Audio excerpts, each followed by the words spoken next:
सिद्धि की शादी के बाद वो ससुराल चली जाती है। पीछे रह जाती है भाभी रानी।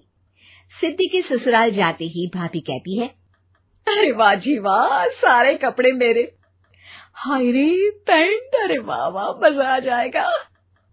अरे ये सिद्धि की अलमारी के सामने खड़े होकर क्या बड़बड़ा रही है? जा जाकर देख मेहमानों को विदाई की मिठाई मिली कि नहीं। अब हाँ माँ जी, क्यों नहीं, लेकिन पहले कपड़े तो बदल लूं। अब रानी आ जाती है सिद्धि के उन कपड़ों में जो वो ससुराल जाने से पहले घर छोड़ जाती है। अरे रानी, कुछ दिन रुक जाती। अरे ये तो सिद्धि बिटिया को मैंने ही दिया था, बड़ा ही फबता था उस पर, तुझ पर तो कुछ खास नहीं लग रहा।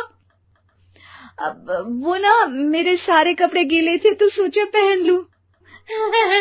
वैसे भी सिद्धि को कौन सा दिन पुराने आउटडेटेड कपड़ों को पहनना है। वैसे भी ये सूट तो मैंने तभी पहना था, वैसे खास है भी नहीं ये। हाँ ठीक है, लेकिन ना मेरी सिद्धि पर तो जमता था। सारे मेहमान चले जाते हैं और सिद्धि ससुराल से मायके पहली बार आती है। अपना घर, अपना कमरा, अपनी अलमारी। ये बोलकर जैसे ही सिद्धि अलमारी खोलती है तो सामने उसके कपड़ों की जगह कुछ और ही रखा होता है। माँ, ओ माँ, जरा कमरे में तो आना। सास और रानी वहां पहुंच जाते हैं। रानी ने पहनी होती है सिद्धि की जींस और टी शर्ट। अरे भाभी, ये क्या? ये तो मेरी बड़ी ही महंगी टी शर्ट है, इसे आपने घर में क्यों पहनी है? अरे बहुत मिलती है दीदी ये चौक की मार्केट में, 150 में। ओ भाभी प्लीज, ये एरोपोस्टल है, 2000 की एक टी शर्ट। ओहो, 2000 में तो दीदी 4 साड़ी आ जाए। अब क्या बोलूं? भाभी, ये मेरी अलमारी में छोटू के कपड़े, तो मेरे कपड़े कहाँ हैं? मेरी अलमारी में? अब दीदी आपको कौन से पुराने कपड़े पहनने थे? माना भाभी, लेकिन मैं जब घर आती तो यही सब पहनती ना। अरे तुम तो बड़ी कंजूस हो दीदी। खैर, वक्त आता है जब सिद्धि ससुराल के लिए रवाना हो रही होती है। अरे रानी, अंदर से सिद्धि का गिफ्ट ले आ, लड़की पहली बार ससुराल से मायके आई है। रानी अंदर जाती है और एक सिंपल सी साड़ी लेकर बाहर आ जाती है। ये लीजिए माँ जी। सास बेटी को गिफ्ट देकर ससुराल भेजती है। अगले दिन रानी एक सुंदर सी साड़ी पहनकर सामने आती है। अरे रानी, ये तो वो साड़ी है जो मैंने सिद्धि को देने के लिए दी थी जब वो ससुराल ले जाती, लेकिन ये तूने कैसे पहन ली? अरे माँ जी, ये साड़ी तो मुझे बहुत पहले से ही पसंद थी, लेकिन चिंता ना करिए, मैंने सिद्धि के लिए भी अच्छी सी साड़ी दी है। हाँ। तभी सिद्धि का फोन आता है। क्या माँ, कुछ अच्छा तो दिया होता ससुराल ले जाने के लिए। अरे पहले दिखा दिया होता।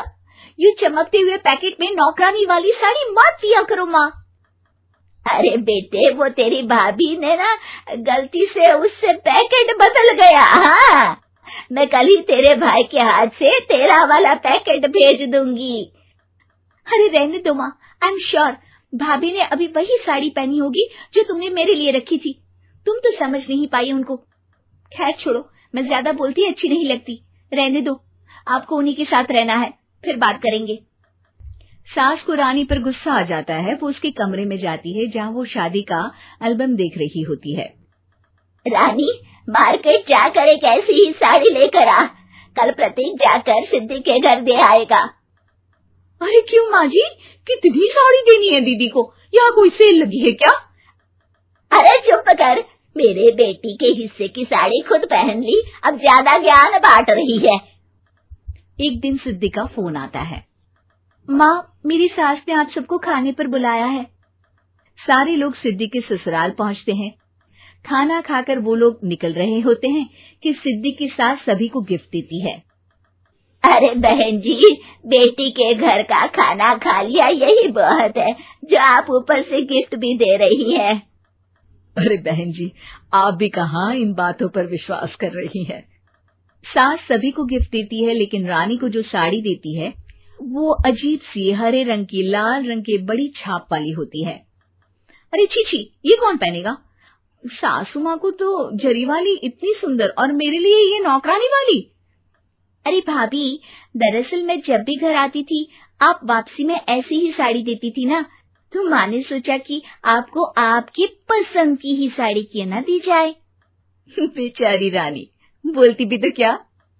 सिद्धि और सास रानी का चेहरा देखकर हंसने लगती है, तो रानी समझ जाती है कि अपने ही बिछाए जाल में वो फंस चुकी है।